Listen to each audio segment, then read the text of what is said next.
それでは1番をお選びいただいた方のリーディングを行っていきます。今回のテーマは推しシリーズです。推しの好みのタイプについて聞いていきます。そしてリクエストありがとうございます。一つプラスで追加して、今推し様に認識していただけているのかどうか、こちらをリクエストいただいていますので、これも含めて見ていきます。よろしくお願いします。はい、では早速もらっていきましょう。タロットカードシャッフルしていきます。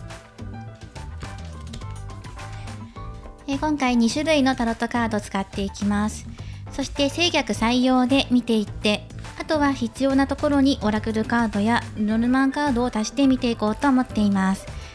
はい、まずはですね、推し様の好みのタイプ聞いていこうと思います。そしてその後に推し様の今後の活動がどうなっていくのかっていう近未来の様子を見ていった後に、リクエストいただいている推し様にあなた様が認識されているのかどうかっていうところを見ていった後に、最後に推し様からのメッセージをもらっていきます。推しシリーズなので、あなたの推しの方で見てください。で、中には憧れの人がいるよとか、同じ職場でなかなか話しかけられないんだけど、あの人いいなと思ってる人がいるとか、あと身近な存在、浅い関係性、片思いの方でご覧いただくこともできます。メインとしては推し様となっていきますので、今回はお相手ではなくて推し様として見ていきます。読ませていただきます。では行きましょう。まずは推しの好みのタイプ、どんな人がタイプなのかなっていうのをもらっていきます。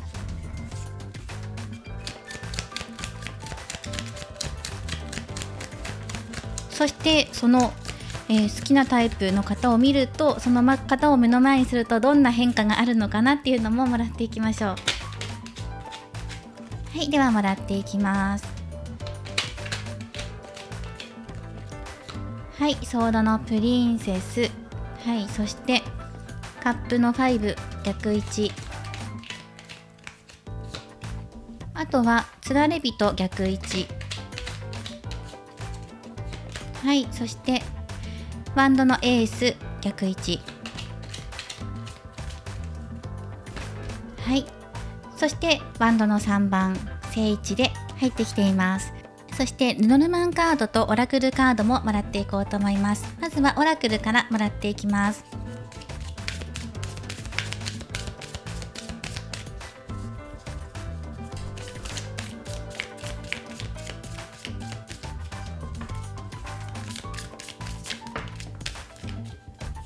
完成っていうカードが入ってきています。そしてね、もう1枚もらっていきます。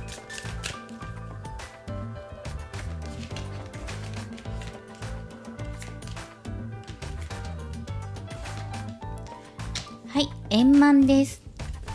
はい、そしてルノルマンカードももらっていきましょう。ね、推しの好みのタイプっていうことで、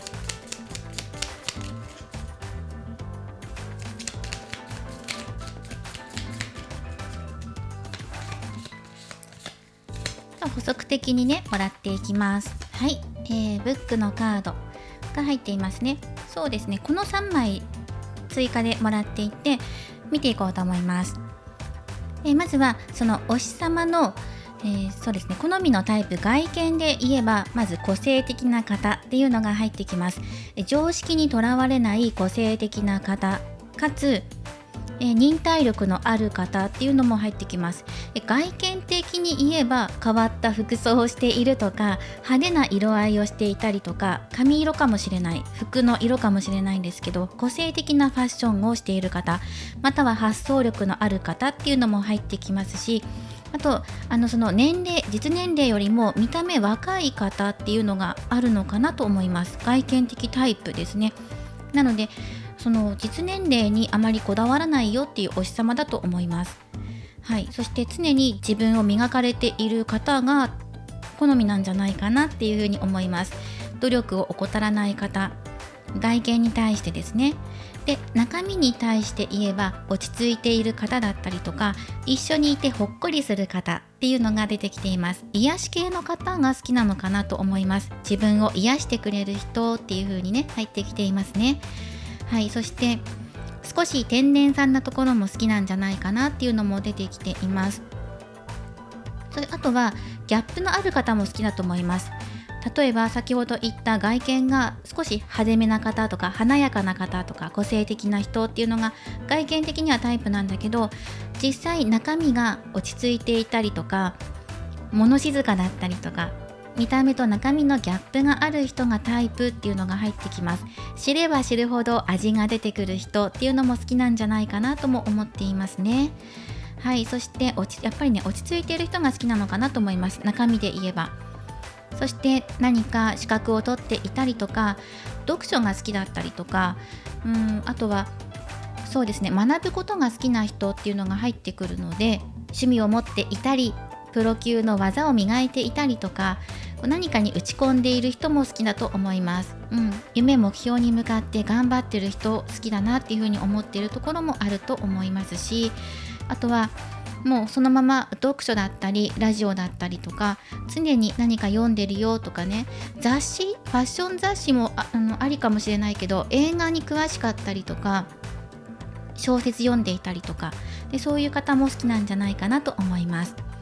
で、中身的なところで言えば、その自分だけを見てくれる人っていうのも好きなんです。自分が頑張ってきた影の努力っていうところをちゃんと見てくれる、上辺だけじゃなくてしっかりと中身も見てくれる人が好きっていうのがあります。このお日様が例えばアーティストさんだとしましょう。で、アーティストさんで外見だけで自分を判断するんじゃなくて、自分の曲もそうだし、曲だけじゃなくて自分がどんな風に考えてこの曲を制作したのかとか、あとはどんな、楽器だったりとか、どんな過程を経てこの曲を作ったのかとか、そこに至るまでの経緯だったりとかまで見てくれる人が好きっていうのがあります。自分自身の人間性っていうところも見てくれる人がいいんじゃないかなっていうふうに、この方のね、好みとして入っています。上辺だけじゃない、中身まで全部理解してくれる人っていうのが好きなのかなっていうのがありますね。そしてその自分の好みのタイプなので、自分の活動していることだけじゃないところで自分を判断してくれる人が恋愛対象に入ってくるんじゃないかなっていうのも入ってきています。はい、そしてあとですね、この辺も見ていきましょう。で、この方ね、普段、ご自身の中で多分綿密に計画を練って物事に取り組んでいると思うんですね。例えばね、先ほどのアーティストさんの話で続けていきましょう。で、いついつこの新曲を出すためにこれぐらいの期間をかけて計画を練って、これぐらいの進行具合で物事を進めていこうとか、あとは周りのアーティストさんとかのやり取りとかっていうのもよくされてると思いますし、だから人付き合いがとてもいいんですよ。コミュニケーション力があるので、お友達同業者でも多いと思います。ファンもいるでしょう。で、まだこれからね、どんどんと人気を出していくだろうっていう若手の方もいると思います。年齢関係なくね、今まだ自分がこれからどんどんと人気を引き上げていこうっていう風に目的を持ってやってるなっていうのが見えてきています。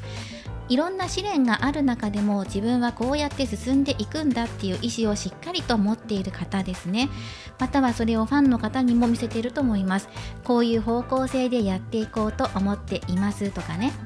物腰柔らかなんだけど、ちゃんと自分の意思を伝えてくれるような方なんじゃないかなっていうふうには思っていますね。そしてまだまだ自分はね、これからやっていけるんだっていうふうに多分思っていると思います。はい、そしてこれね、このお日様が見せていない本心の部分なんですけど、満たされたい思いがあるっていう風になんかね、渇望しているっていう感じがここから入ってきています。これね、いろんなところで入ってくると思うんですけど、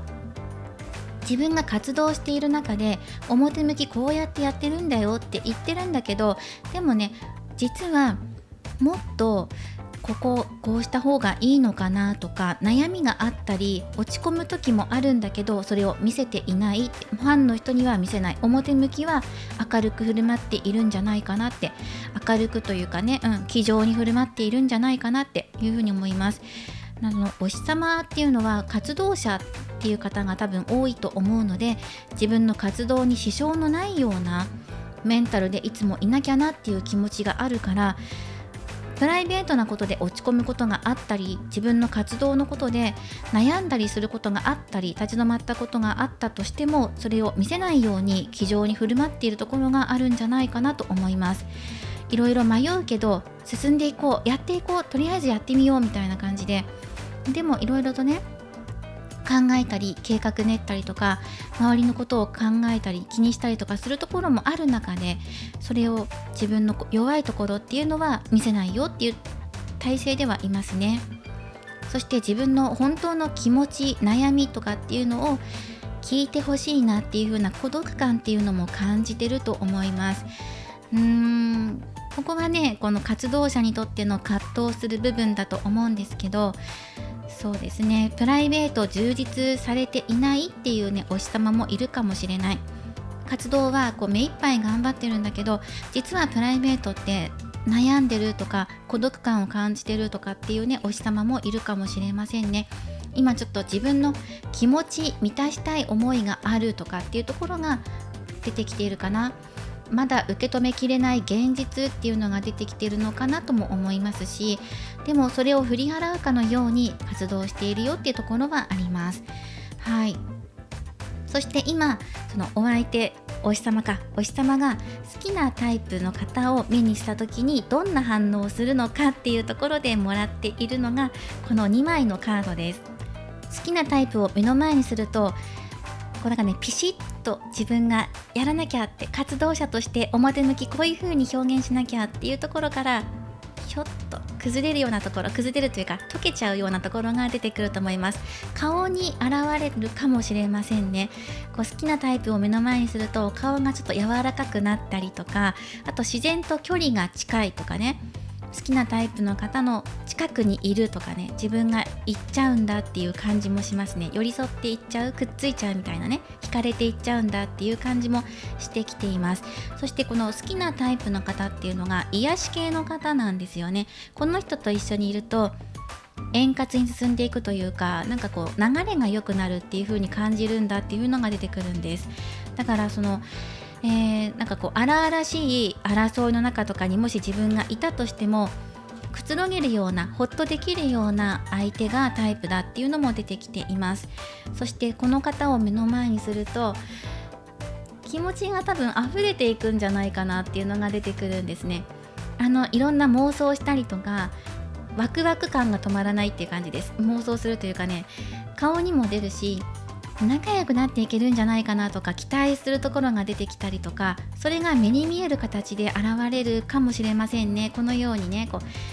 自分から寄り添いに行っちゃうとか、距離近く取っちゃうとかってね、なんかわかるかもしれませんね。はい、これがお日様の好きなタイプで今見ていきました。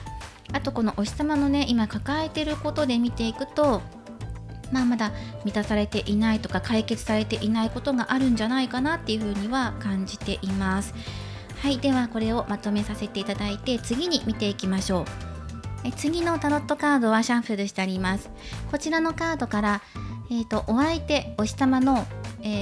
近未来、活動どうなっていくのかっていうのをもらっていきます。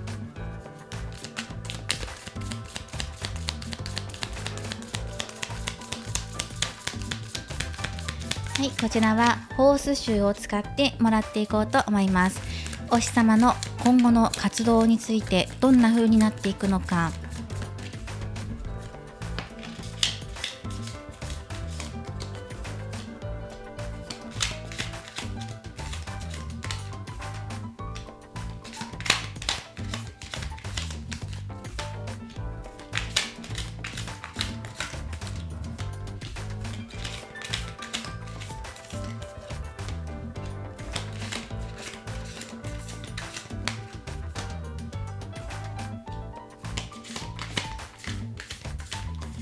はい、こちらでもらっていきましょ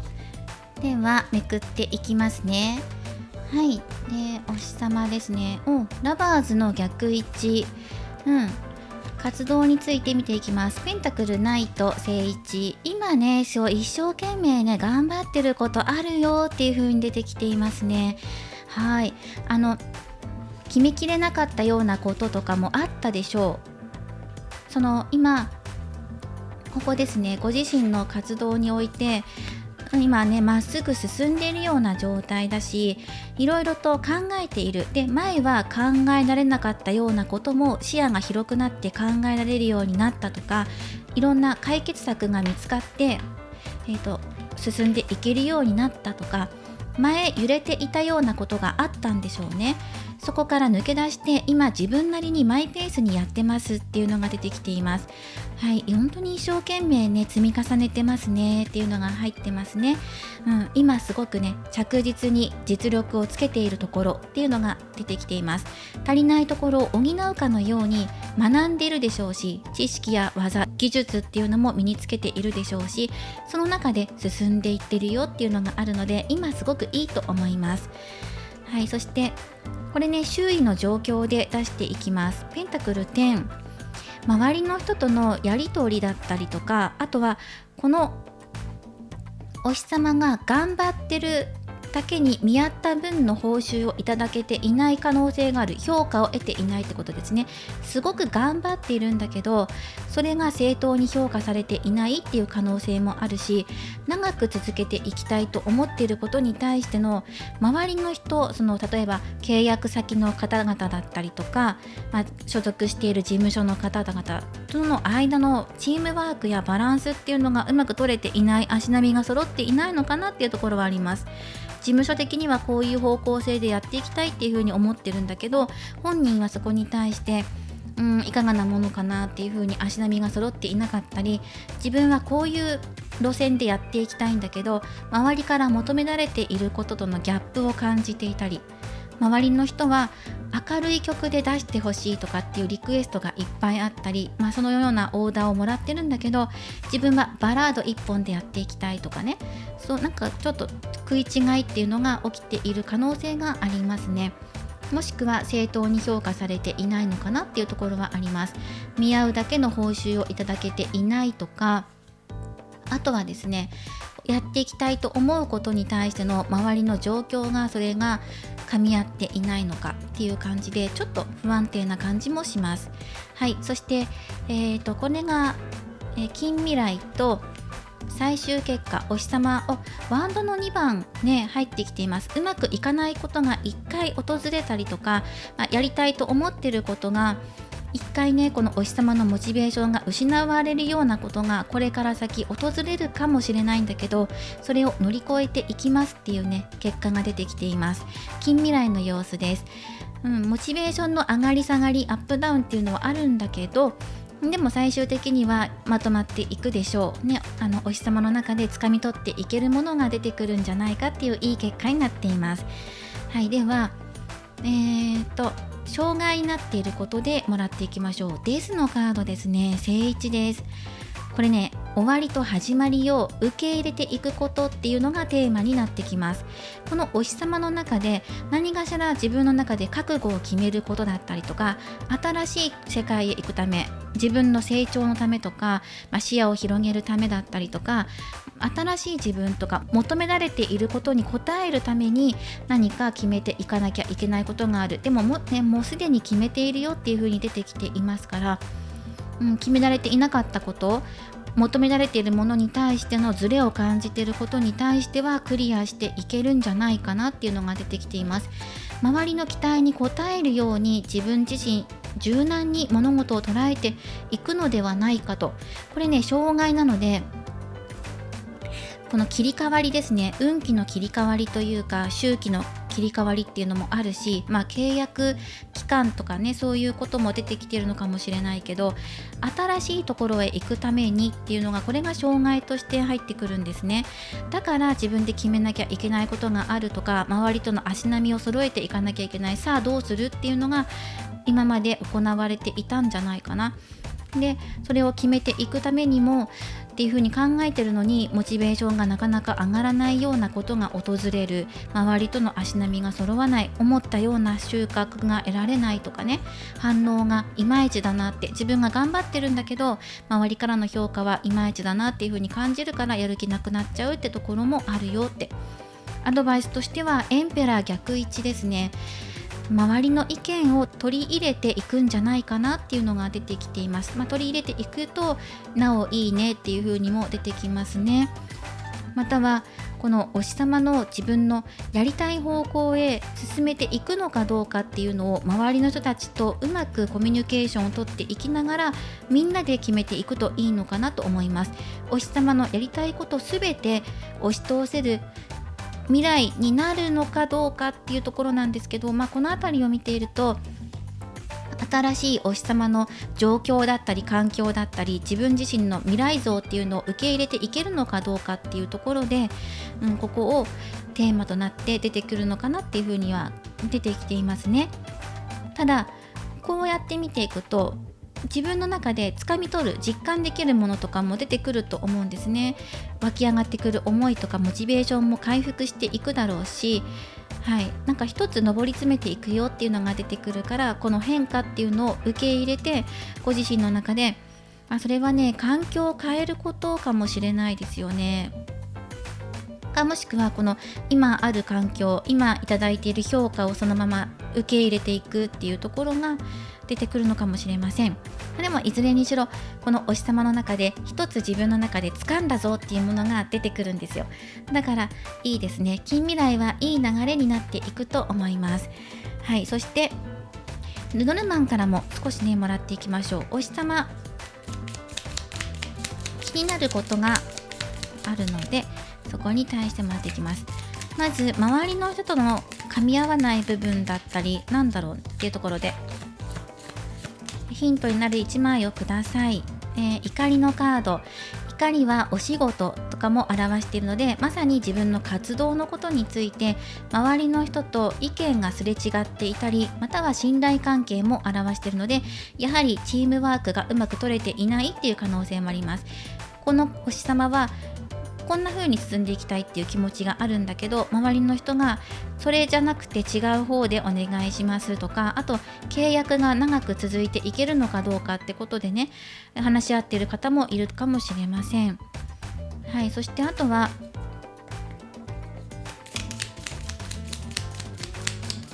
それは契約、新しく契約する、違うところで契約するっていうね、お日様もいると思いますし、新しいフィールドで活躍する場所を見つけるっていう方もいると思います。何かしらの終わりと始まりを経験していくだろうっていうのが入ってきています。で、無知のカードが入っていますから無知っていうのは、ビシバシ行くわよっていう感じなので、自分の中でやっぱり一つ覚悟を決めたりとか、またはね、そういうことも出てくるのかなと思いますね。この新しく始まり終わりを受け入れていくために自分自身気合を入れていくこともあるでしょうし、もっとスピードよく走っていかなきゃなっていう風に感じる時も出てくるんじゃないかなっていうのもあります。または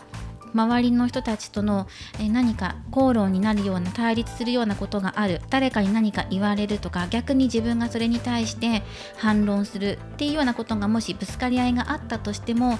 それはね、信頼関係がテーマになってくることで口論になるよってことが出てくる。それを乗り越えて受け入れて次のステージへっていう流れになっています。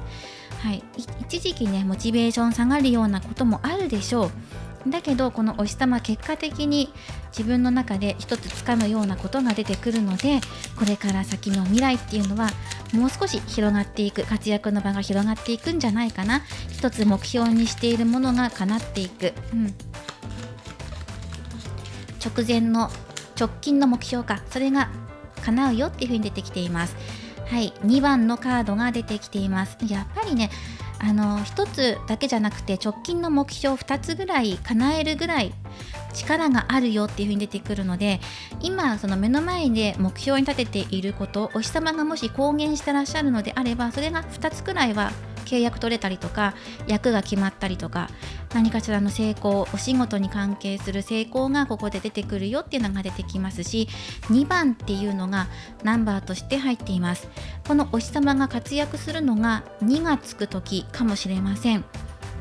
ですね。あとはこのお日様の活動にもよるんですけど、誰かと一緒になって2人1組で役をやったりとか、役というか作品作りをしたりコラボしたりとかっていうのも考えられますね。この後目標2つ叶えるだけじゃなくてね、コラボっていう可能性も出てきます。はい、2っていうのがあるので、あとはね、こう対立していることがもしあるのであれば、そこがうまくまとまっていくのではないかというところが出てきています。はい、ではこのお日様の近未来の活動について見ていったので、次はリクエストをいただいていることです。お日様はあなたを認識しているのかどうかっていうことでもらっていきましょう。まずオラクルカード1枚もらっていきます。どんな形であれあなた様というね、個の存在を認識していらっしゃるのかどうか、これはね最後にもらっていくので1枚出しておいて、そしてあとはそうですね、タロットカードでもらっていきましょう。認識しているのかどうか、こちらからもらっていきます。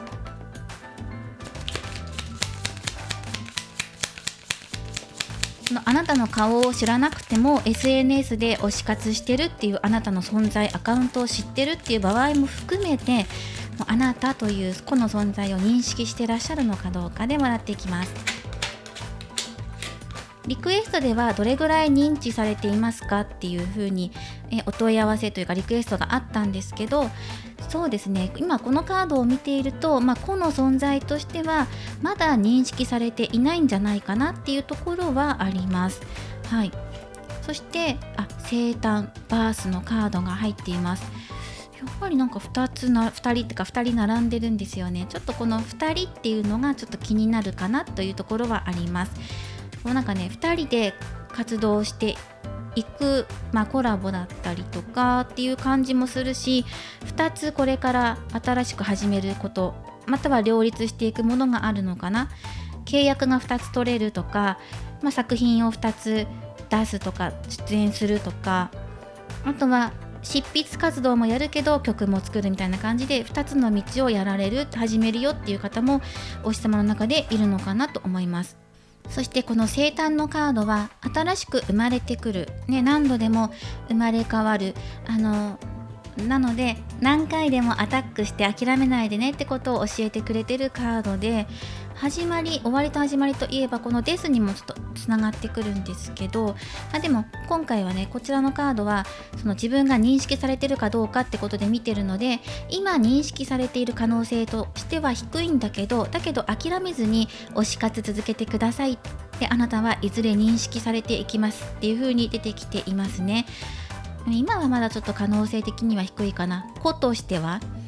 大勢いる中のファンとしてね、うっすらと認識されている可能性はあるんですけど、これから何回もあなたがアピールしていくことでまた復活再生っていうのが出てきていますから、認識される可能性が高いんじゃないかなっていうふうに思っています。では最後にお日様からこれからどのように応援していったらいいですかっていうね、メッセージをもらっていきましょう。どんな応援のされ方を望んでいるのかっていうことでもらっていきましょうかね。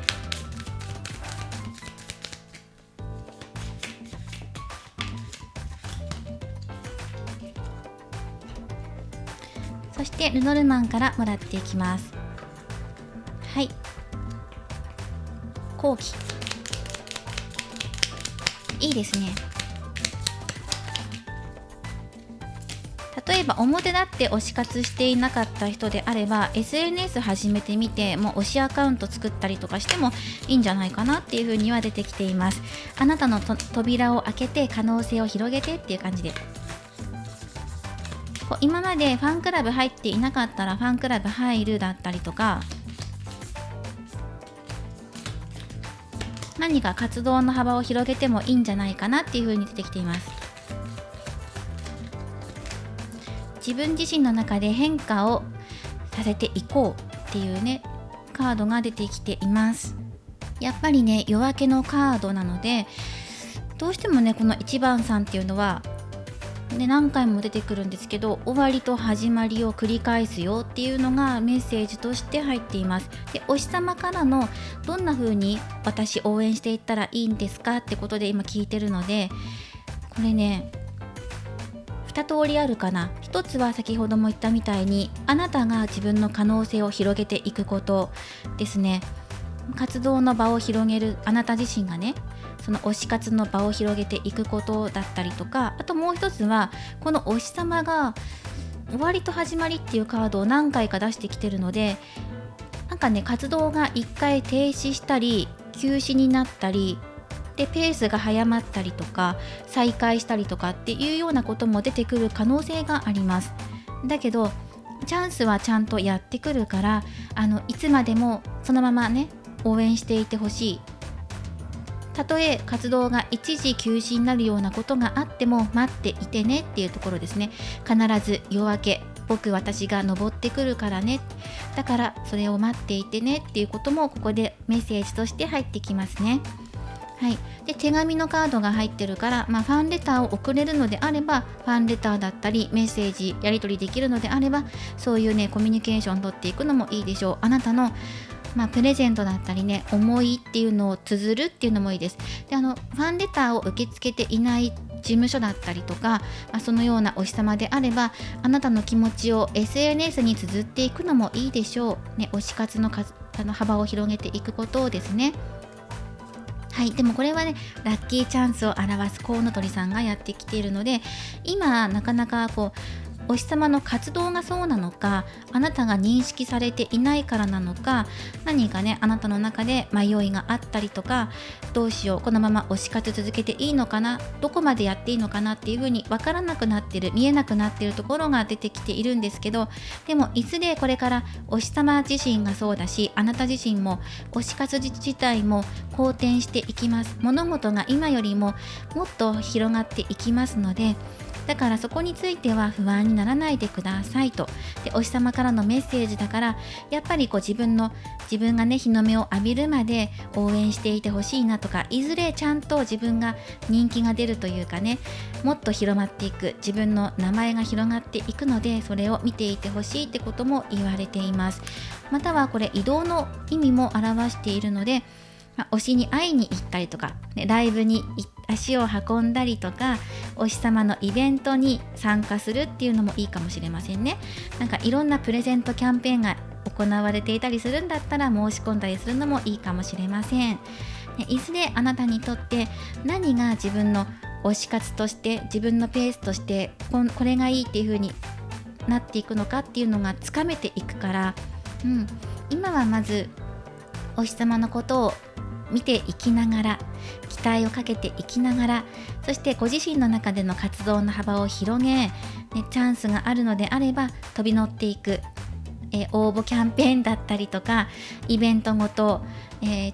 オンラインイベントでも何でもなんか申し込めるものがあったらお申し込みしてもいいんじゃないかっていう風に出てきています。なんかねライブの当選とかもできるんじゃないかなっていう風には出てきていますね。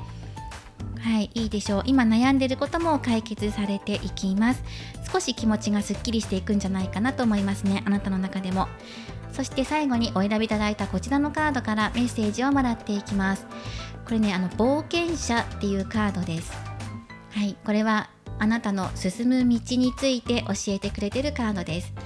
これから自分が進もうと思ってる道、今回は推し活なので自分の推し道っていうか、この先どうしていこうかなっていうことは、あなたの中で信念一つ持っていきましょう。芯を一つ通していきましょう。こんな風にやっていきたい。例えばね、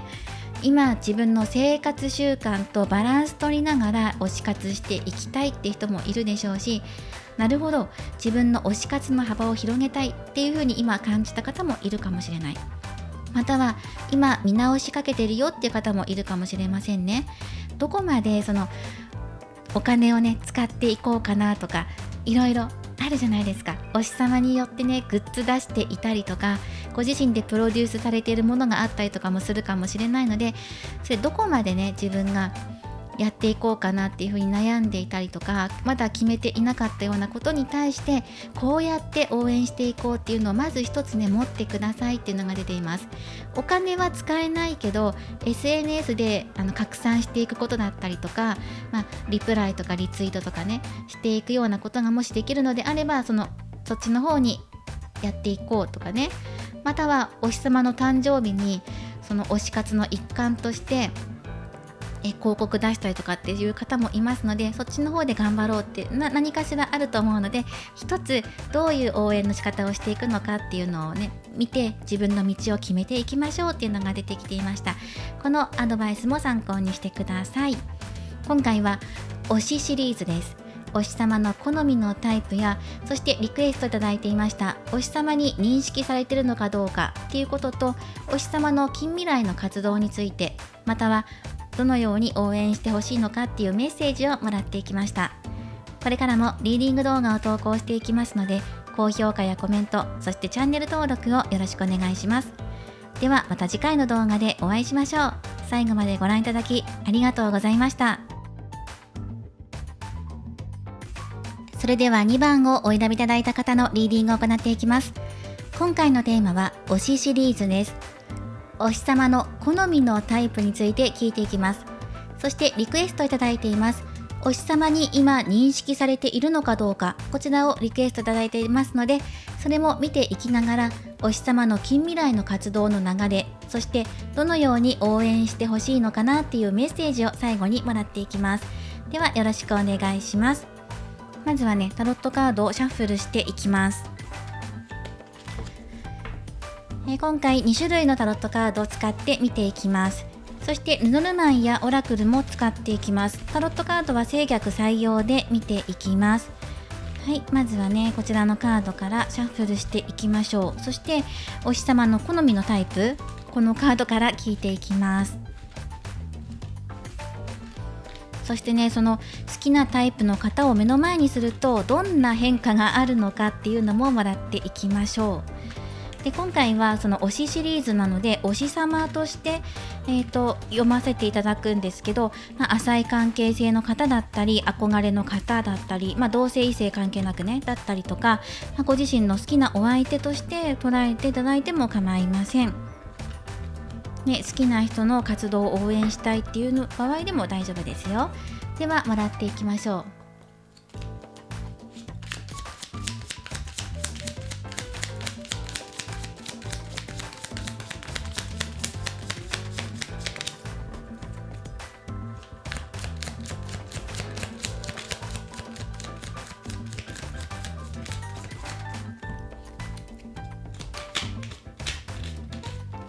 はい、ではもらっていきます。カップのプリンス、カップのナイトさんですね。ロマンチックなお日様ですね。はい、ではもらっていきましょう。女帝のカード、いや素晴らしい、クリエイト活動をされているお日様であれば素晴らしい作品を、手掛けているんじゃないかなと思います。いやすごく今ね安定してますね。そしてソードの4番逆位置、はい、そしてソードの10逆位置、はい、こっちはねソードで来ています。であともう1枚出していきます。もう1枚ははいマジシャンのカード、そしてここにオラクルカード出していきます。これお日様の好きなタイプで言ってしまうとするんであれば、一言で言うのであれば言葉がきつくない人、優しい人、言葉遣いが丁寧な人だったりとか、あんまり荒々しい言葉を使わない人がいいんじゃないか、タイプなんじゃないかなっていう、かなりねこの言葉だったりメールのやり取り、文章の書き方っていうところを気にしているところがあるかも。なんかあまりきつくないって言えばいいのかな、なんて言ったらいいんでしょう。荒々しい言葉を使わない人、荒々しいというのは荒々しいかどうかっていう基準がこの人の中であると思うんですよ。例えばマジでとかマジとか、そういう言葉はあまり好きじゃないみたいな、例えばですけどね、そういう基準があって、マジとか使うんじゃなくて本当とか、そっち系かな。あとお前とかって言われたりとか、そういう風に誰かのこと呼んだりするのがあまり好きじゃなかったり、お前呼びされるぐらいだったらあなたとか君はとかっていう感じで、ちょっと言葉をね、柔らかい感じの言葉の方が好きなのかも。今流行りの言葉よりもどの年代の方にも伝わるような話し方をされる、話し方というか言葉遣いか、言葉を選ぶ人が好きなんじゃないかなと思いますし、あまりきつい言葉とかはあまり好きじゃないのかなと思います。柔らかい言葉遣いってことです。この性格がどうであれ、まず言葉遣いから入っていくよ。マナーのある感じっていうのが入ってきます。丁寧というか、若者言葉をあまり使わないとか、略しすぎないとかね、入ってきますね。何でしょう、どのようにお伝えしたらいいんだろうか。荒々しくないような言葉、例えば何やってんのバカみたいとかじゃなくて、なんかね、そういう言葉じゃないんだよねっていう風に出てくるんですよね。同じような言い方するにしても、何やってんのバカじゃんわらとかじゃなくて、何やってるのどうしたのみたいな感じで、なんかね、アホバーカーとかね、なんかね、ちょっと今ごめんなさい、大丈夫かな、そういうね、私自身もあまり使わないからうまく表現できないんだけど、そう、なんか例えばドラマとかで出てくる、例えば自分の両親か母親とかにも対して、なんかうるせえクソババアみたいな言葉をあまり使わない人っていうのが入ってくる。だから言葉遣いですよね。自分の両親に対してそういう言葉を使わないとか、目上の方に対しても、そして自分より年下の方々に対してもそれ相当の言葉遣いを使い分けるってこともそうだしね、年下だからって敬語ばっかり使うとかではないんだけど、でも誰に対しても適切な言葉遣いをされる方っていうのがすごく入ってきます。で、この方すごくロマンチストでアーティスティックな方なので、繊細さんなんですよ、言ってしまえば。すごく発想力もあるし、アイディアマンだし、個性的だし、もう多分ね、この人クリエイティブ活動するにあたってすごく向いてる人なんだと思うんですね。湧き上がってくる発想力、この人から生み出されるもの、流行りのものとかブームになるものっていうのを持ってるので、人一倍でもね傷つきやすい。だから目に見える形で荒々しくなる人よりは、そうじゃない柔らかいとか丁寧な言葉遣いをされる方が好きなんだっていうのが入ってきます。これね、なんかね、この2番をお選びいただいた方、お日様ね、外見のタイプっていうよりはもう本当にそこっていうところですね。人と人がつながるにあたって言葉とかコミュニケーションってどうしても出てきますよね。なので一緒にご飯食べに行っても店員さんにも優しいとか、動物とかにも優しかったりとか、見ず知らずの通りすがりのお子さんやお年寄りの方にも席を譲るとかね、なんかそういう一つ一つの所作っていうところに気を使っているとか、目につくんだって、そこを見てるんだっていうのが出てきています。あまりこう暴言というか、暴言のつもりではないんでしょうけど、ちょっと何言ってるかわからないような略し方をされたりとか、ちょっとね乱暴な言葉遣い、でも本人はねそうでもないと思うんですけど、そう私もね最近ね若い子だって10代の子と接する時があって、その子たちに対してね、その子たちは女の子で普通に多分ね使ってる世代なんだと思うんですけど、クソなんちゃらとかクソ面白いとかクソ楽しいとか、なんかねクソっていう言葉をね最初につける子たちだったんですよ。多分そういう流行りがあるんでしょうね、その年代の子たちには。いやそうじゃないよって方はごめんなさいね。でもそういう方がいたんですよ。なので女の子だからね、そういうことをまずつけるのはやめておいた方がいいんじゃないかなってことをお伝えしたんですよ。なぜだったらその子たちが人前に立つような、アルバイトをしていたりとか、社会的にもねこれから社会人になっていくのであれば、その言葉遣いってところはもう少し直した方がいいんじゃないっていう風なことは言わせていただきました、ね、でも多分本人たちはその悪気があって言ってるんじゃなくて、本当に多分ね素でもう出てきちゃってるってことはそういう環境なんだってことなんでしょうね。多分ね SNS とかがこう主流になってきていて、その中でなんかこうクソなんちゃらとかね、なんだろう、一昔前で言ったら超なんとかみたいな感じなんでしょうけど、その感覚なんでしょうけど、なんかねその言葉遣いは社会人になってからはちょっと大変かもねっていうことは言わせていただきました。だからこのお日様も多分この方の感覚の中でそういう基準が多分あるんだと思います。何かねこの言葉はあまり好きじゃないなみたいなのがあって、できればこう柔らかい感じだったりとか、あまりねこう略しすぎない言葉とか、そういうところに目が行くみたいだから、メールとかも多分ねすごく繊細に受け取ると思うんです。文字とかもね気にすると思うんですよ。で例えばその、実際にファンレターとかメッセージとかを推しさんに送るとしましょう。その時にもその言葉遣いっていう言葉の書き方とかっていうところにも繊細に受け取っているところがあると思います。一方的に投げかけるような文章でわーって送ってこられたりとか、あとはこっちが例えばね何か反応を示した時に全く返信しないとか、コミュニケーションがうまく取れないとかね、このお日様の基準で言ってるんですけど、とかね、例えばこっちが返信しないのに一方的にメール送ってくるとかっていう、そのメールのやり取りの量とかも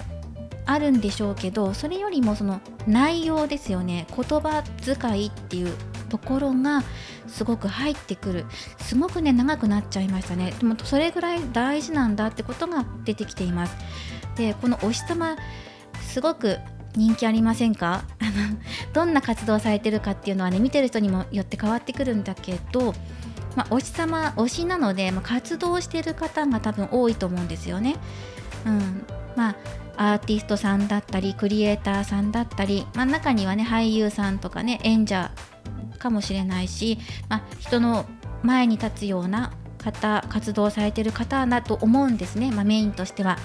なのでそういう意味で言ったらすごくこの方人気があるんじゃないかなっていうのが入ってきています。人から慕われているしね、その天然な感じもするんですけど、でもすごく魅力的で愛されているよっていうところはある。で外見の好みっていうよりは先ほど言ったみたいな言葉遣いっていうところですね。でもし強いて外見のこと何か言うとするのであれば、柔らかさプラスアクティブな方っていうのが入ってきます。あとポジティブな方かな。あまりネガティブな方はネガティブなエネルギーをね受け取りやすいので、あまりそういうのを自分の中に持ち込みたくないっていうのがあるんです。だからその好きになるタイプは自分がネガティブにならないような人だから、あまりこうずるずる引きずらないとか、ネガティブな言葉を吐き出さないとか、あとその溜め込みすぎないとか、うまく自分の中で循環させられるような人、自分が手をかけなくてもある程度自分で自立されていて、でなおかつその自分のマイナスなエネルギーとかもうまく循環できるような自然体の方っていうのが入ってきます。そして自然に使う言葉遣いの中でもあまりなんて言うんでしょう、荒々しくない言葉を使うような方が好きっていうのが入ってきています。そしてこの好きなタイプを目の前にするとお日様どうなるのかっていうと、より活動的になるんじゃないかなっていうのが出てきています。自分の活動が勢いが出てくるというか、活動の幅が広がるってこともそうだし、意欲的に活動に取り組まれるんじゃないかなと思うんですね。そしてこの好きなタイプを目の前にすると、これ夜明けのカードですね。夜が明けてさあ出発しますよ、動いていきますよっていうカードがここに入ってるから、これが好きなタイプの特性として入っています。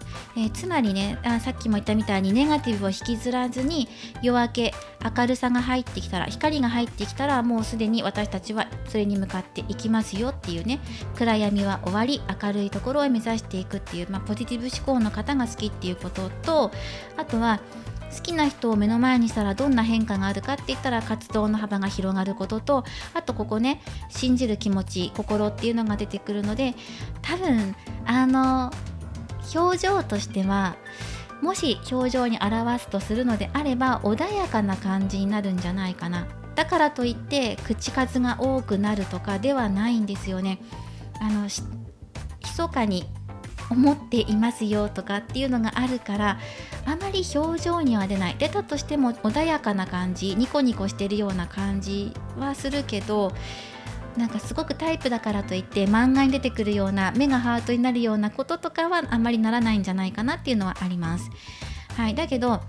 心の中で秘めていく気持ち、湧き上がってくる気持ちを心の中で抑えとくっていうようなね、こう物静かな感じが入ってきています。ただ活動はどんどんと活動的になってくるので、新しいものを作り出してみたり、新作出してみたりとか、今でもすごいのにもっとなんか無限大に広がっていくっていう感じで入ってくるので、いろんな発想力が湧いてくるんじゃないかなって。発想、ユニークなこと、新しいアイディアとかもどんどんと湧いてくるんじゃないかなと思います。より活動的になるとか、今までやってこなかったことを始めてみたりとかもするんじゃないかなっていうのが出てきています。はい、ではこれがそのお日様の好きなタイプ、そしてその方を目の前にするとどうなるのかっていうこととかももらっていきました。はい、では次ですね。次なんですけど、次はお日様の近未来についてもらっていきます。近未来活動、どんな風に流れていくのかっていうことで、こちらのタロットからもらっていきます。これはすでにシャッフル済みです。ホース銃を使ってすみません、このお日様の近未来の活動の流れもらっていきます。ただすごくね、活動者としてはすごくいいですよね。人気あるでしょうね、すごく。で、いやまだね、デビューしたばっかりなんですとかっていう方でも、これから将来性がある。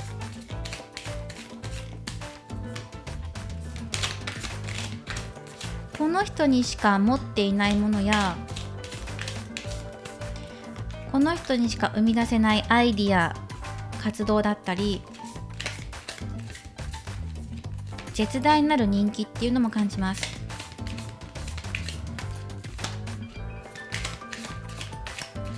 もちろんファンも多いでしょうね。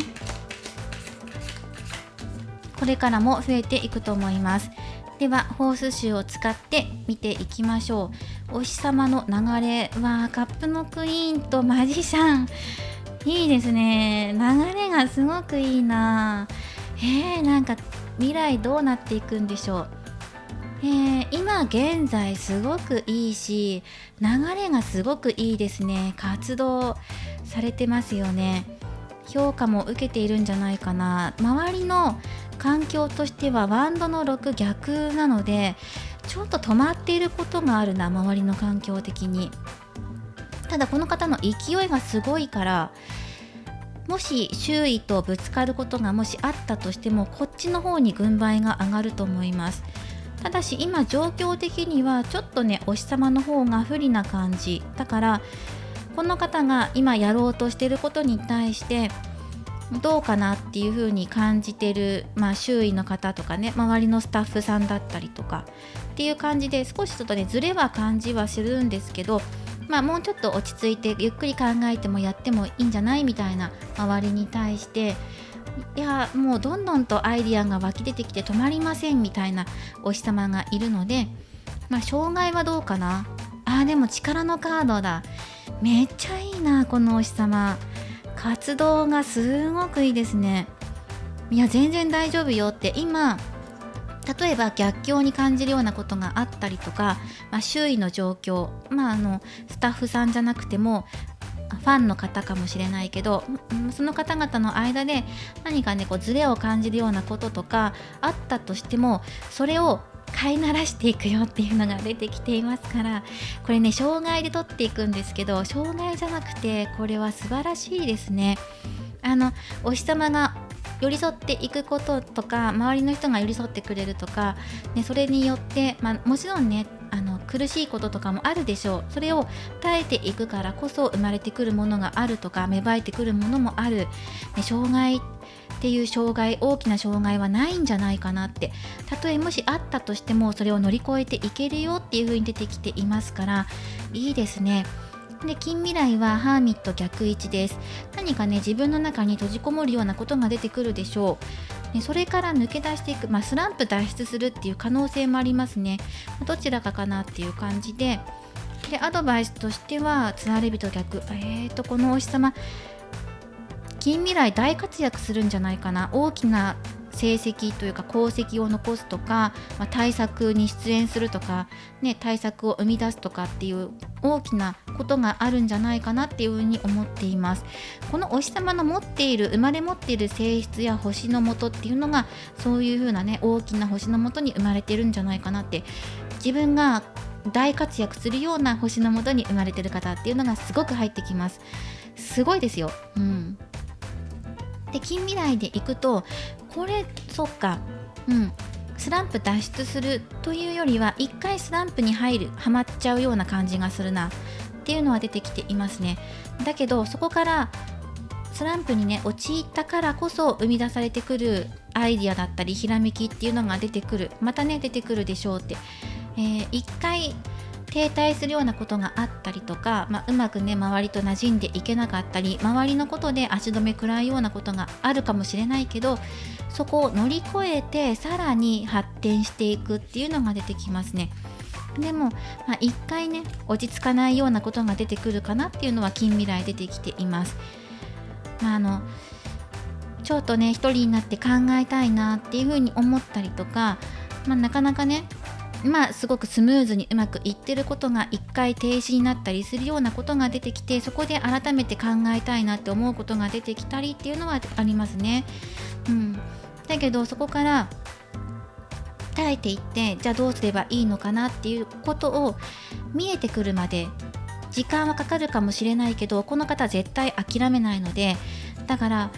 これから先の活躍っていうところは期待してください。ただ近未来で言えば少し流れが滞るようなところが出てくる可能性はあります。だけど大丈夫、解決していけるので、強力な助っ人が現れる可能性もあるし、一時期ね孤独を味わうようなこととかも訪れるかもしれないんですよね、このお日様の中で。だけどそこに寄り添ってくれるような温かい存在だったり、サポートを得ることができたりとか、分かりやすく言うと一回活動休止になるようなこととか、ちょっと考えたいなと思うようなことが出てきたりとか、あとアイディアが湧かなくてどうしようってスランプに陥るようなことがあったとしても、それを乗り切っていけるような強力なサポートを得ることができたりとか、自分自身をね克服していくってこともそうだと思いますし、いやなんかこの方大物ですね。すごく大物なんじゃないっていうのが入ってきています。またあえてね自分をこう木の枝に縛るというか、っていうようなこともするかもしれませんね。あえて自分に負荷をかけるようなことをして、より強みを目指していくとか高みを目指していくようなことも出てくるのかなとは思います。はい、ということでもうちょっとねルノルマンから補足もらっていきましょう。何枚かもらっていきます。ただすごく今流れがいいですね、この推し様。まず周りの状況に対して、お相手お日様と周りの状況と噛み合っていないことがあるのかな。もう一枚もらいましょう。棺のカード。何かね一回停滞と止まるというかストップというかね、そういうことが出てくるかもしれませんね。お日様のことに対することですね。で、自分と周りとのバランスもそうなんでしょうけど、一回ね流れが止まるような感じで入ってくるんですね、ここが。例えば目標に対してまだ到達できないから一回考えようっていう風になる近未来なのか、これが目標ではなくて周りの方々っていう場合もありますね。一回影に潜むようなことがあるのかな。今すごく注目を浴びてるというか、そういうことが出てきてるんですけど、そこで一回止まってちょっと自分の中で改めて考え直したいことが出てくるとか、何かね達成させるためには一回終わらせていかなきゃいけないことが出てくるなっていうふうにお相手の中でお日様の中でね出てくるので、こっちか、はい、進んでいくためには何かに区切りをつけなきゃいけないっていうところですね。その何かっていうところはそのお日様それぞれによると思います。でもこのお日様自分自身の中にあるよっていうのが出てきています。あとはこのエンペラ逆位置に対してなかなかその結果を出すまでに一回苦労するというか時間かかるなっていうのはある。だけど絶対乗り越えていけますよ。はい、ブックのカード、例えば技術を磨くことだったり今の活動をする上にあたってもっとね向上心を持ってやっていく風になっていくんじゃないかな。もっと技を磨いていかなきゃいけないとか知識とかっていうのもそうだし、周りの人たちから学ぶようなことも出てくるんじゃないかなっていうのがあります。本当に純粋にこれ知識なんじゃないかな。技、スキルですね。スキルを磨くために勉強することがあるとか、勉強するために一回時間を作る、活動を一回お休みして制作時間にものすごく時間かけるのかもしれませんっていうところがこのお日様の、近未来の活動の様子で出てきています。ただねすごくいいですよ、ね、すごい大きな活躍をされる方なんじゃないかなっていうのが出てきています。ではあとねもう1枚トランプからもらっていきましょう。このお日様の活動についてトランプで1枚もらっていきます。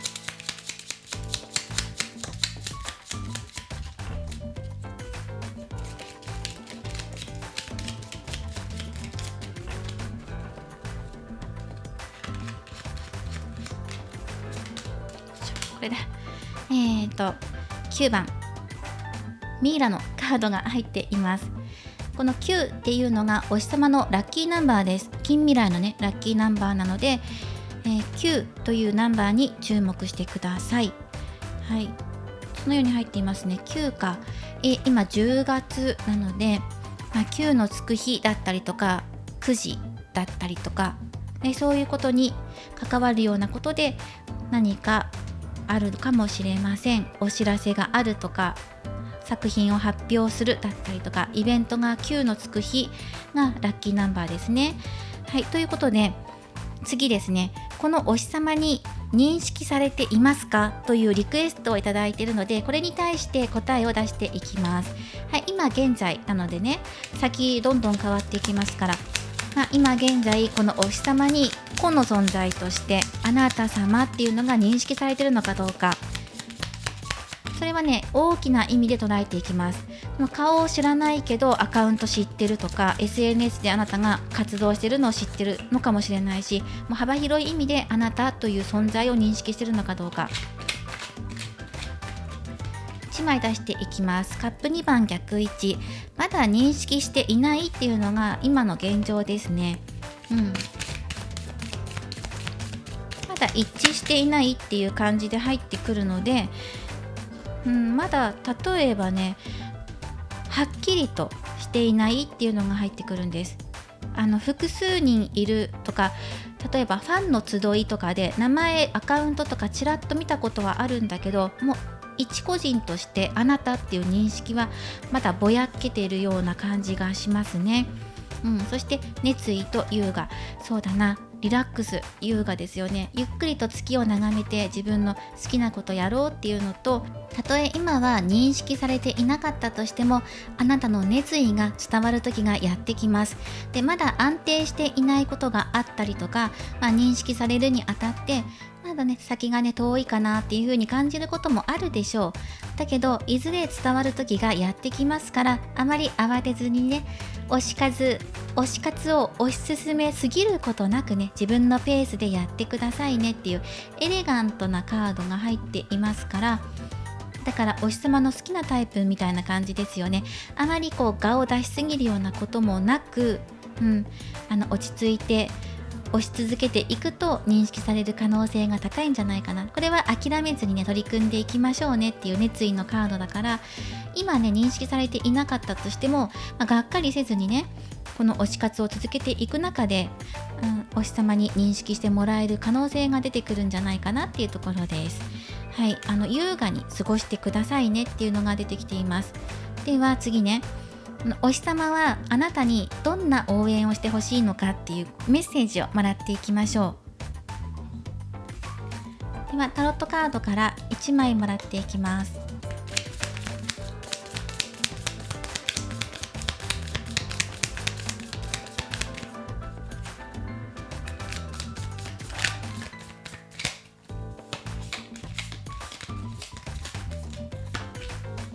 はい、ソードのページ逆位置、あとはノルマンからももらっていきます。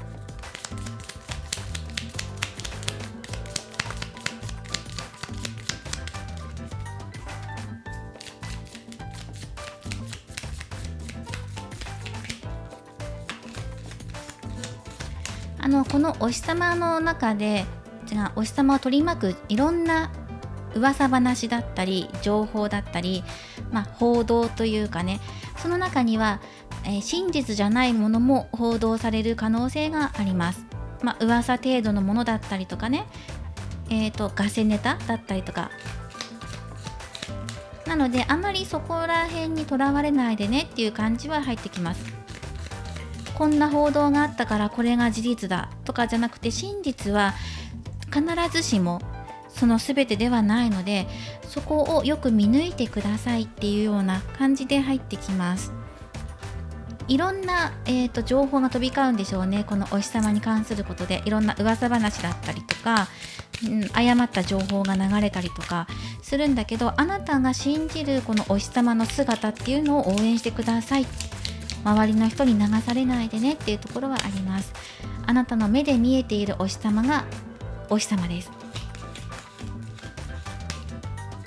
はい、1枚、潤沢のカードも入ってきています。実りますね。このお日様の目標だったり、今活動しようと思っていること、活動されていること、今後大きな実りへつながっていきます。そしてあなたにどんな応援の仕方をしてほしいのかってことで出しているメッセージなので、このままね、これたくさんの木の実っていうのを手にしていますよね。あなたが推し活頑張ってきたことっていうのが豊かなもの、実りとなって潤いとなってあなたの生活を支えていますから、この活動をこのまま続けていっても大丈夫です。で、このお日様はそのように伝えています。あなたが今まで推してくれているこのエネルギーっていうのがいずれ形となってあなたの手元に成果となって届いてくる、実りが出ますよっていうのが出てきているから、あなたが推し続けることで何かしらの形となって嬉しいものとなってね、結果があなたのところに届く。例えばライブに当選して近くの席で見れるのかもしれないし、積み重ねてきた分だけのもの、収穫っていうのがあるからっていう風に出てきていますね。イベントに当選するのかもしれないし、かなり人気のある方だと思うので競争率が激しいと思うんですよね。何かに参加するにしても、例えば費用がかかるとか距離が遠いとか競争率が激しいとかっていうのもあると思うので、でも積み重ねていく中でも必ずここに実りがあるよっていう風に出てきています。この方をスターダムに押し上げていくのはあなたの力ですよってことが出てきていますから、いろんな不安とか、あと噂話ですよねに惑わされないでくださいねっていう風に入ってきます。周りの人、あと環境かな、ファンダムだったり、このお日様を取り囲むような環境ですね。さっきねバンドの6番逆で入ってるんですけど、これがいずれ好転していきますから、今これから停滞するとか、このお日様の周りのあたりですね、これはね同じ同業者なのか、ファンの中なのか、何かしらね止まるようなことがあるかもしれないんだけど、それに負けないでねっていう風にあなたのところにメッセージが届いています。もやもやするようなことも出てくるでしょうね。あなたがやきもきするようなこと、お日様を応援してるのにそれを邪魔するような人たちとか、そのファンの中の争いとかがあったりとかしてうまくいかないなとかっていう風にご自身で思うようなことがあるかもしれないけど、噂話には惑わされないでねっていう風には入ってきています。あなたの中でこのお日様を推していきたいっていう思い、それが一番の力になっていますっていうのがお日様からのメッセージで入っています。であまりにも度が過ぎるような噂話だったりとか、ルールを守らないようなことがあると、このお日様必ず引っかかります。自分の活動に制限かかるようなこととか、自分のメンタルに、支障が出るようなことがあると必ず引っかかるので、例えば会社全体でとか事務所全体で、法的処置を行ったりとか、何かしらの対策を必ずきっちり取るので、なんかね、不名誉なことが起きた場合は必ず対処しますよっていうのが出てきていますから、だからあまりね、そういうことに惑わされずに応援してくださいっていうのが入ってきていました。今回は推しシリーズということで、お日様の好きなタイプと、あとはそのお日様好みのタイプを見るとどうなるのかっていうこと、あとはリクエストとして今認識してもらってるのかどうか、イエスオアノーでもらっていってます。そして最後にお日様からのメッセージをもらっていきました。そしてこちらのお選びいただいたオラクルカードからもメッセージをもらっていきます。こちらは遊び心を表しているカードです。あなたの生活に笑いを取り入れてください。笑顔でいてくださいねってことですね。心もそして表情も笑ってください。この推し活をすることであなたが笑顔になれるような推し方だったりとか活動っていうのをやってください。どうかあなたの生活に潤いがもたらされますようにっていうメッセージも込められていますし、あとはこの素敵な時間や楽しいことっていうのを共有していくことも大切ですよっていうのが入ってきていました。この共有っていうのはお日様とあなたとの時間を共有していくのかもしれない、大きな意味でね、大きなライブ会場の空間を共有することなのかもしれないし、お日様の出した作品を味わうこと、聞いたりとか見たりとか味わうことで感想を SNS に述べて共有し合うことかもしれないし、もう幅広い意味で楽しいことを共有していきましょうってことが言われていました。こちらも参考にしてください。これからもいろんなリーディング動画を投稿していきますので、よろしかったら高評価やコメント、そしてチャンネル登録をよろしくお願いします。それではまた次回の動画でお会いしましょう。最後までご覧いただきありがとうございました。それでは3番をお選びいただいた方のリーディングを行っていきます。今回のテーマは推しシリーズ、推し様の好きなタイプ、そしてリクエストいただいています。お日様に今現在認識されているのかどうか、どこまで認識されているのかっていうリクエストもいただいていますので、こちらも合わせて見ていこうと思います。よろしくお願いします。最後にお日様からのメッセージももらっていきます。まずはタロットカードをシャッフルしていきます。今回は2種類のタロットカードを使っていきます。どちらも正逆採用で見ていって、あとはルノルマンやオラクルカードも使っていきます。まずはお日様の好きなタイプっていうのをもらっていきます。で、今回は推しシリーズなので、だいたいお日様というと活動者や表現者の方が多いんじゃないかなと思っています。まずメインとしてはお日様として呼ばせていただきます。ただしこれを好きなお相手だったりとか、社内の憧れの先輩だったりとか、浅い関係性の方とかでも見ていただくことができます。その場合はそのお日様っていうふうに呼ばせていただくので、そのあたりを言葉を置き換えて捉えていただくといいんじゃないかなというふうに思っています。はい。では推しシリーズやっていきましょう。はい、お日様の好きなタイプを教えてください。またはその好きなタイプを目の前にするとどんな変化があるのかっていうのももらっていきます。ではよろしくお願いします。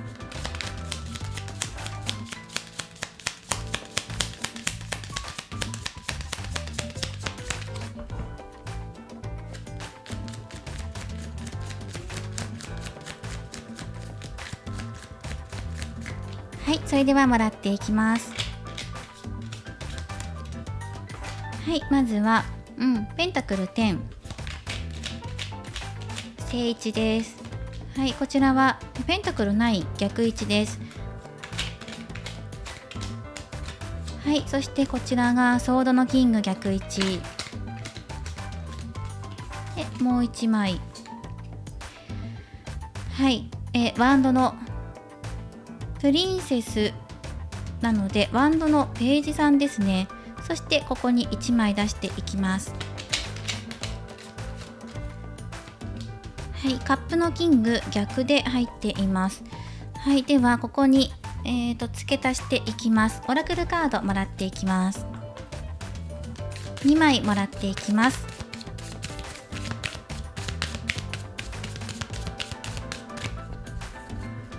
この方、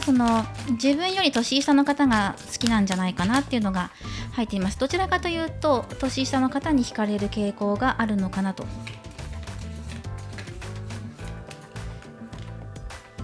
太陽。はい、実年齢はあまり問わずなんですけど、今までの傾向的にはそうなのかなっていうのはあります。でも年齢だけにとらわれずに純粋な方だったりとか、明るく朗らかな方っていうのがあるかなっていう風に入ってきていますね。であとはノルマンカードも少しもらっていきましょう。今頑張ってることあるんですけど、ずっとね努力してることとか積み重ねてること、例えばね毎日活動されていたりとか、休みなく頑張っていたりとかもあるかもしれませんし、あともう活動して10年15年経つんですとか、長年ずっと活動してますっていう方もいるでしょう。積み重ねてきたものっていうのを感じます。それで成功を収めることもあるんですけど、まだまだね到達しないこともあるっていうふうに本人の中では感じています。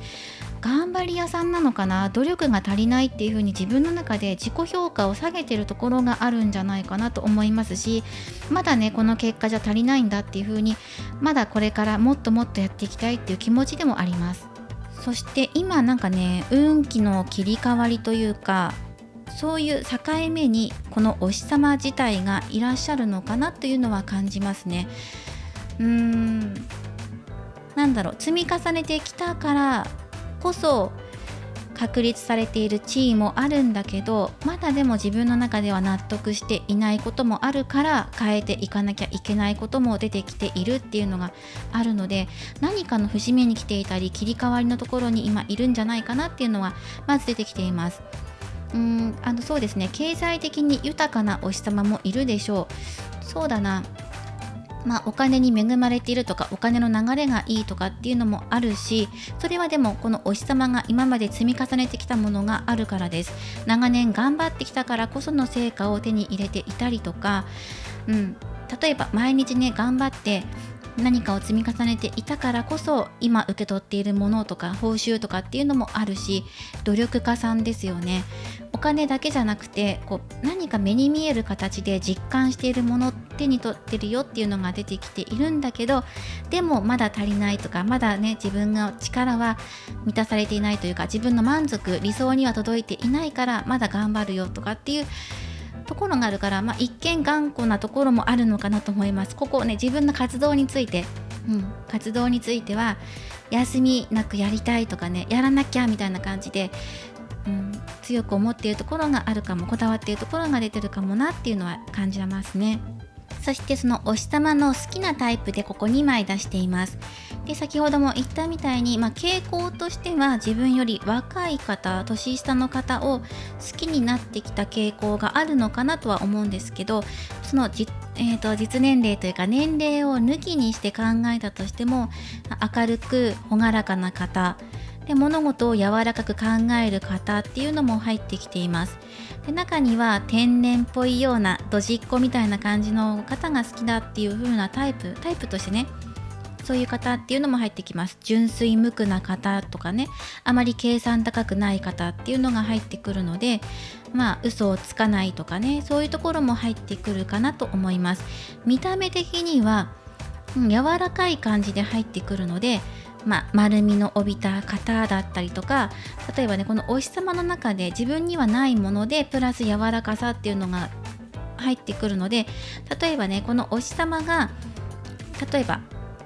背が高くてがっちりした体型の方だとしたら、自分に持っていないものなので逆で、背が低くて丸みを帯びていて柔らかそうな方だったりとか、自分にはない性質の方に惹かれるよっていうのがある。例えばこのお日様が口下手だとしたら、トークが上手な方に惹かれるとかね、こう自分にはない正反対な性質を持った方っていうのが入ってくる。プラス可愛さっていうのが入ってくるので、このお日様の性別問わずこう好きになるタイプとしては可愛らしい方っていうのが総まとめで入ってくるかなっていうふうには思っています。はい。で、あとは中身の部分でいきましょう。中身のところなんですけど、このお相手というかお日様の活動を制限しないような方で、割と自由な方が好きなんじゃないかと思うんです。お互いそれぞれの距離感を保ちながらもやっていけるような空気感を持っている方で、かつ明るく活力にみなぎっている方だけど、なんていうのかな、ガツガツするような感じではなく朗らかな方っていうのが入ってきます。そうですね。で、あとはここに太陽のカードが出てきています。このお日様ね、すごく真面目な方っていうのが入ってくるんですね。堅実な方だから、もし好きになる方だとしても堅実な交際とか先を見据えているっていう、もうすでにね好きなタイプとしてそういうところを求めているところがあるので、ここもね明るいんだけど現実的な人っていう、どっちもあるよっていうところが出てきてるんです。明るく照らしてくれる人も好きだし、かといってねふわふわしていないというか現実的な方を求めているんです。そしてお日様から見たら、もちろん自分を応援してくれる人っていうのも好みのタイプとして入ってくるし、程よい距離感で応援してくれる人、あまりこうべったりしないような人っていうのが入ってくる。恋愛関係になるんだったら距離感を保ちながらお互いの良い関係性でいられるような方、かつ、現実的に物事を考えていける方っていうのが入ってきています。で、あとはこの好きなタイプを目の前にしたらどんな変化が現れるのかっていうところで出てくると、ベタベタになるんじゃないかなっていうのが出てきています。デレデレ、顔がデレデレするっていうか、はい、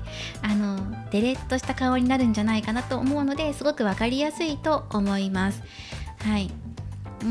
まあさっきも言ったみたいに真面目な方だとしたら、意外な表情を見せたりとか、顔がこうデレデレしてるので鼻の下が伸びていたりとか、目尻が下がっていたりとか、もう好きなんだろうなとか好みなんだろうなっていうのが分かるような感じの表情をされると思いますし、やたらと親切にすると思います。好きなタイプの方を目の前にすると気を回したりとかで、自分が頼られたいって思ってるので、自分が頼っていきたいっていうよりは自分が頼られたいっていうふうにこの方が思ってるので、なんかこう頼られたいみたいなことを実際の行動に移す。一緒に食事行った時に自分から進んでオーダー取ったりとか、リードしようとするんじゃないかなって。でも顔はすごくデレッとしています。で、必ず未来の話を持ち出してくるんじゃないかなっていうのがあります。で、その未来っていうのはその結婚するしないとか、その恋愛関係になるならないとかじゃなくて、自分の目標で今未来ね、こんなこと、この先こういうこと考えてて、こういう活動をしようと思ってるんだよねっていう先のこととかを話してくれるとか、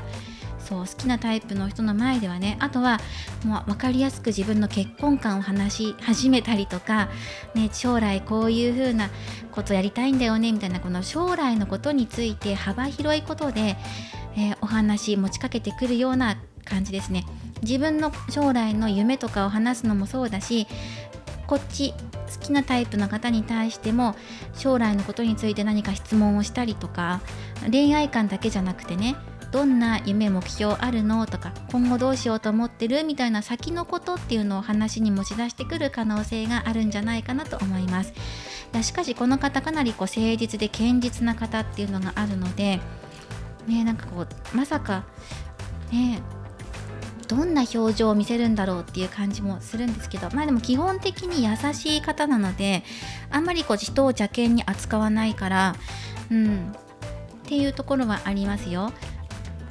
ただ好きなタイプではより一層そうですね、ニコニコじゃなくてデレデレするっていう感じが入ってきますね。可愛くて可愛くてしょうがないみたいな感じで、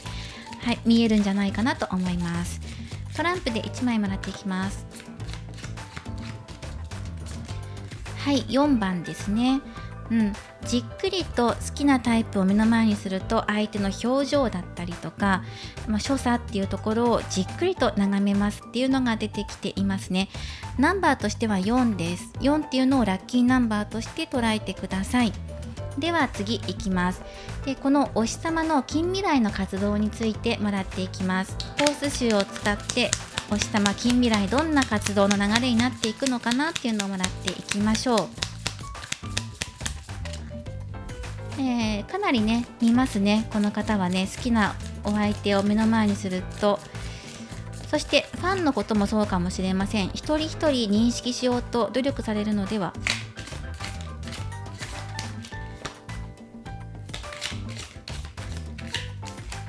もらっていきます。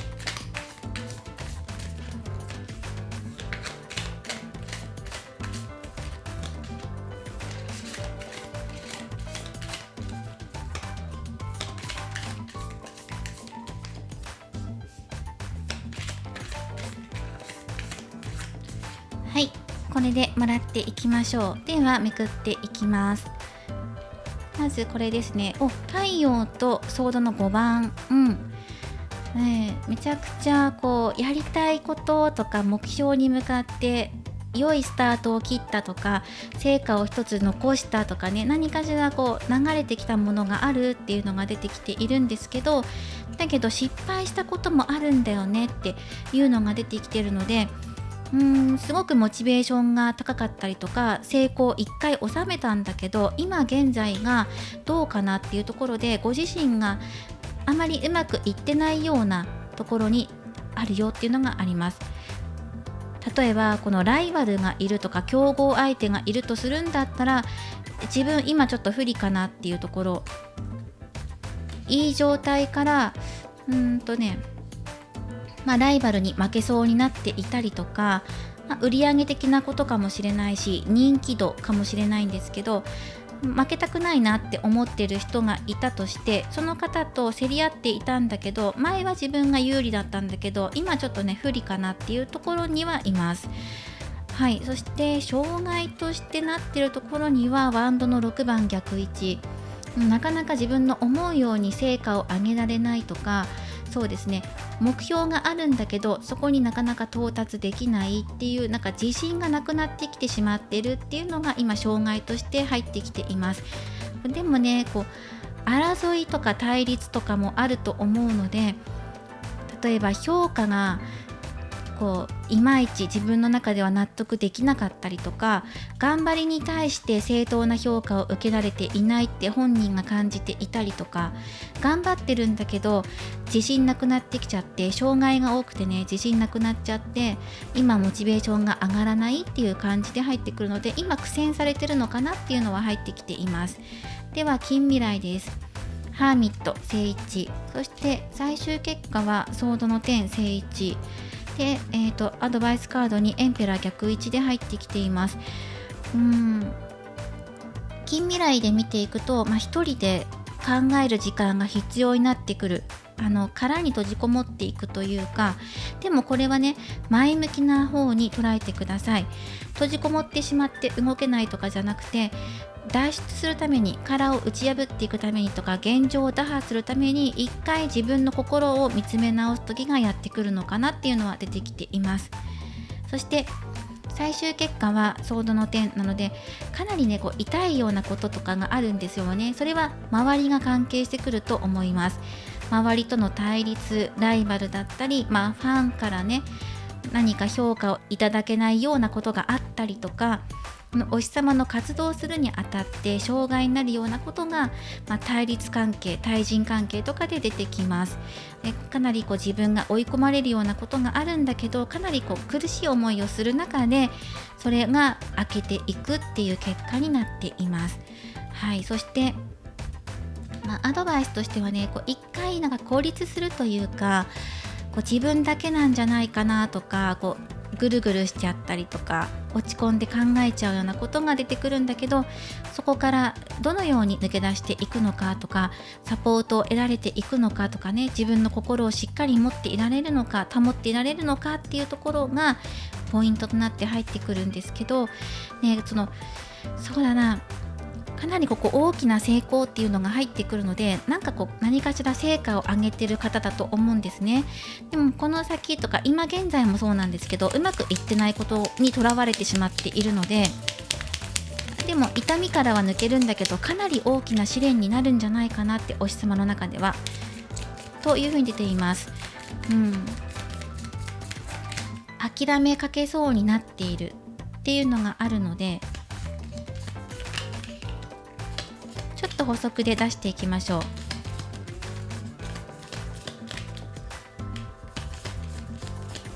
熊のカード、タワーのカード、子供のカード、そうですね、やっぱりね、そうだな、周りの人とかに対して権力を持った方がいるっていうのがまず出てきていて、その方に苦戦されている。そうですね、いろいろ仕事を頼まれていたりとか、活動の制限をされていたりとか、思っても見なかったようなことで、ストップがかかっていたりとかするっていうのが出てきています。圧力がかかっているっていう感じですね。なのでそこからなかなか抜け出せないとか、評価もらえないとか、結果が出せないっていうのもあって、何かしらの圧を感じてるんだって、人じゃないかもしれないけど圧を感じていて、自信がなくなりかけている、新しいことにチャレンジしようと思っていても障害に感じてしまって、自分には無理なんじゃないかっていう風にね、落ち込んでしまうんだっていうところがある。なんとか方法を見つけようって、新しく展開を切り替えていこうっていうふうに考えていても、まだ今は打開策が見つからなくて苦戦しているっていうのが出てきていますね。そうか。なんかね、この先ね、苦しいことがありそう。今現在もそうだけど、でも抜けていくから、何かね、試練や山を乗り越えていくっていうところは出てきています。でこのそうね、環境が厳しいんじゃないかなっていうのが入ってきていますね。掴みたいものが掴めない、対人関係の揉め事もあると思います。それがね、その同じ同業者とか同じ事務所内で起きてることなのか、それとも自分を応援してくれる、評価してくれる世の中の人々のことなのかってこともあるんですけど、抜けていくまでには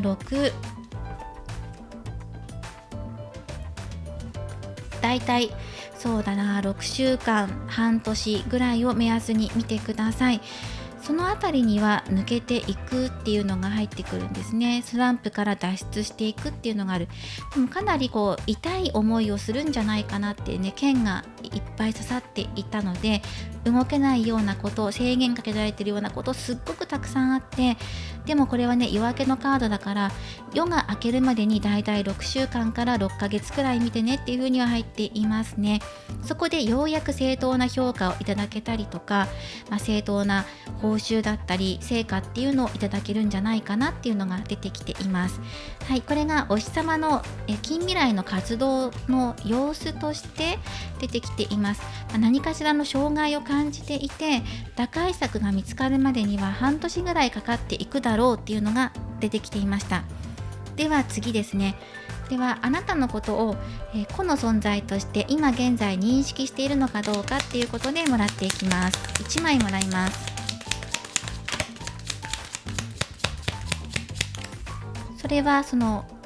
広い意味で取っていきますね。本名とか顔とかだけではなくて、アカウントとして認識されているっていう可能性も含めて見ていきます。はい、1枚もらっていきます。はい、ソードのごめんなさい、ワンドの6番で認識していますね。っていうところと、あとオラクル1枚もらっていきましょう。いや、もうあなたを個の存在として認識しています。人によってはね、顔と本名一致していますっていう方もいるでしょうし、中にはアカウントは知ってるよっていう、だけど個の存在としてあなたがどんな推し方をしてくれてるのかっていうところまで知ってるでしょう。はい、1枚いいですね。調和や共鳴を表すカードが入っていますから、あなたが応援してくれてることに対してその応援を受け取って心が落ち着くというか平和になる。今なんかね、心がざわついているような環境や状況にいるので、その中でもあなたが応援してくれていることで心の平和を取り戻すことができるとか、落ち着けるっていうのが入ってくるので、癒しの存在だったりとか、あとはあなたのおかげで自分の心の平和が保てているよってことを伝えてきてくれているのかなと思います。はい、とっても大切にしているよっていうのは伝わってきますね。ではお日様に今後どのようにあなたが応援の仕方をしていけばいいのかっていうアドバイスをもらっていく、アドバイスというかね、はい、大変申し訳ありません。3番の方、最後にお日様からのメッセージとして撮影していたんですけど、途中でなぜかわからないんですけど、バッテリー切れでも何でもないんですけど、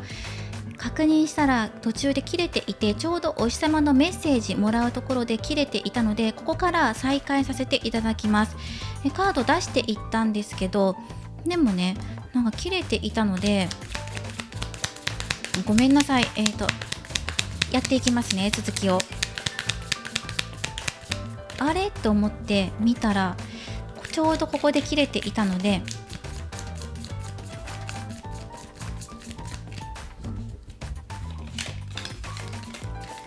続きからの再開になっちゃうんですけど、お日様からのメッセージです。はい、ペンタクルナイト逆位置、ジャスティス逆位置、どのように応援していけばいいのかなっていうことで、ペンタクル4番という風に入っています。あとはトランプからと、あとオラクルもねもらっていこうと思います。お日様はあなたのことを認識しているだろうっていう風にね出てきていましたから、じゃあそれから私はどのように応援していけばいいですか、どのような応援の仕方が望ましいですかっていうことですね。はい、3番、ね、ペンタクル3番のような絵柄をしています。そして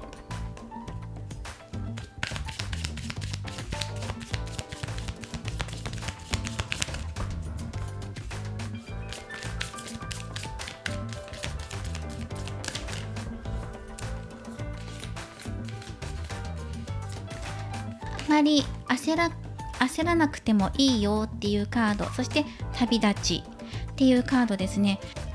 なんかね、周りの人たちっていうのがあなたの周りに関わってくる人がいるのかなというふうに感じます。同じく推しているファンの方々との交流だったり、その方々とチームを組んで取り組んでいくこととかもあるのかなと。推し活をするにあたってみんなで一緒になってみたいなところもあるのかなというふうに、見えています。でもしね、そのチームになってなんかね広告出したりとか推し活する大きなことイベントやるよっていう方は、みんなと協力していくといいねっていう風に、それが望ましいっていう風にお日様からのメッセージとして入っています。でそうじゃないよって、一人で推し活してるんですっていう方は、そこまでねそんな周りのファンの方々に気を使わなくてもいいんですけど、誰かと関わっていくのであればね、一つの物事をそれで作り上げていくのがいいねっていう風にも出てきています。あと一つは焦らなくていいよっていう風に出てきています。何かを焦って決めようとしていたりとか、そしてもっと応援した方がいいのかなとか、あと自分の意見を伝えようとしたりとか、自分の気持ちもそうですよね。私はこのように思ってるんですとか、こうやって応援していますとか、あとね、このお日様は自分のペースを乱されたくないっていうところがあるので、あまり主張を激しくされるとどうしようっていう風に、どうなのかな、どうしたらいいのかなっていう風に迷っちゃう、逆に迷ってしまうっていうところが出てきていて、今の現状あまり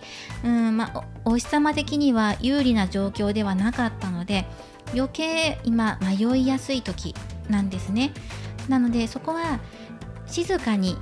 見ていく方がいいのかなというふうには出ています。だけど何か応援することで集団になって応援するようなことがあるのであれば、協力し合いながらやっていくといいかなっていうふうに出てきています。そしてあとは、あまりねこう大切なものも持ちながらも、でもそれを共有し合っていくとより良いのかなっていうのは出てきています。であとはそうですね、お日様に対してお日様のここが正しい正しくないとか、そういうなんか高評価低評価みたいなことじゃなくて、あまりそこはね突き詰めない方がいいのかな、今はっていう感じで入ってくるんです。お日様の中でも今迷っていることとか悩んでいることがあるので、それがはっきりするまでは、まだねこうあまりこう触れずに応援しておく方がいいのかなっていうふうにも入ってきています。今はちょっとデリケートな時期に入っていますから、あまりこ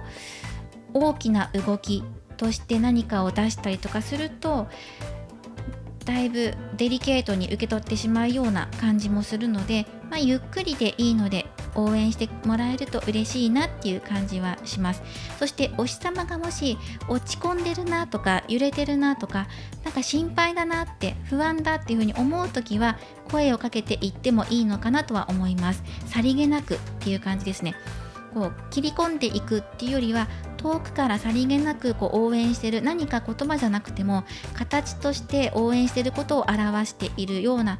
風に見せたりとかっていうことですね。何かを手作りしたりするのもいいでしょう。誰かと協力して推し活を進めていくのもいいでしょう。ただしこう直接ストレートに何かお日様にメッセージを届けようとするのは今はねデリケートなので避けてくださいというふうに出てきていました。あなたの創作物で飾り付けしてあげるといいのではないかというふうに出てきていますね。そしてこれからもっといろんな発見だったり、お日様の活動について新しい発見ができるとかっていうところにも入ってきますから、その度に新しい新鮮さっていうのを味わってくださいっていうのが入っていました。このお日様らしいんじゃないかな、何か執筆活動をされるのかもしれないし、エッセイとかねブログとか始められてるのかもしれないし、そこにこのお日様らしいところが最大限生かされるようなことがこれから起こるでしょうっていうのが出てくるので、スランプを抜けた後、その抜けるきっかけとしてお日様らしさっていうのが出てくるのかなと思いました。この人の個性が発揮される時っていうのが出てる、持ち味が発揮されるってことか、これが出てくるので、それを楽しみに待っていてくださいっていうことと、やっぱりこのあなたっていうカードが入ってくるんですよね。お日様、あなたのことを認識されています。なのであなたの動きっていうのをちゃんと伝わっていますから、だからあなたがこう押し方次第で伝わるものが変わってくるよっていうのが出てくるのですね。なので今そのお日様の状況に合わせた押し方をしていくといいのかなっていう風に見ることができます。はい、ということで、旅立ちのカードも入っていますから、暗闇から抜けて今希望に向かって旅立っていくんですよっていう風に入っていますからね。お日様も今後お日様、もう今後明るい方へ向かって旅立つってことは向かう先を変えるのかもしれないし、卒業して新たなステージに行くのかもしれません。はい、その新しい変化を受け入れていきましょうねっていうのも出てきている強行のカード、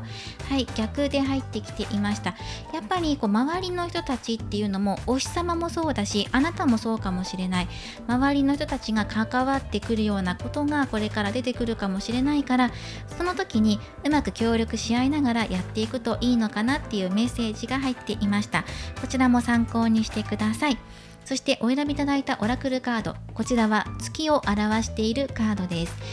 サイクルを表していたり、月は満月になったり新月になったり、満ちたり欠けたり形を変えていくものとして出てきていますね。そしてこのお日様っていうのは割とどちらかというと変化をしたくないタイプというか、大きな冒険に出たくない、どちらかというと安定した場所で自分のペースで進めていきたいっていう、方なので、なかなか変化を受け入れられない時もある。だからデリケートなんですね。そこをどのように受け止めてくれるのかなっていうところもお日様考えているよっていう、自分の自分がね新しい変化を受け入れていかなきゃいけないし、違うところへ旅立っていかなきゃいけない時も出てくるんだけど、対応していけるかどうかってその時の自分の心持ちによって変わってくるところがあるから、その時にも変わらずね応援してくれたりとか、ゆりかごのように優しくねそっと揺れてくれているようなあなたの推し方でいてくれるとすごくありがたいなっていうメッセージも入っていました。周りの環境的に変化っていうのが大きな職業なのかもしれません。時代の移り変わりだったりとかね、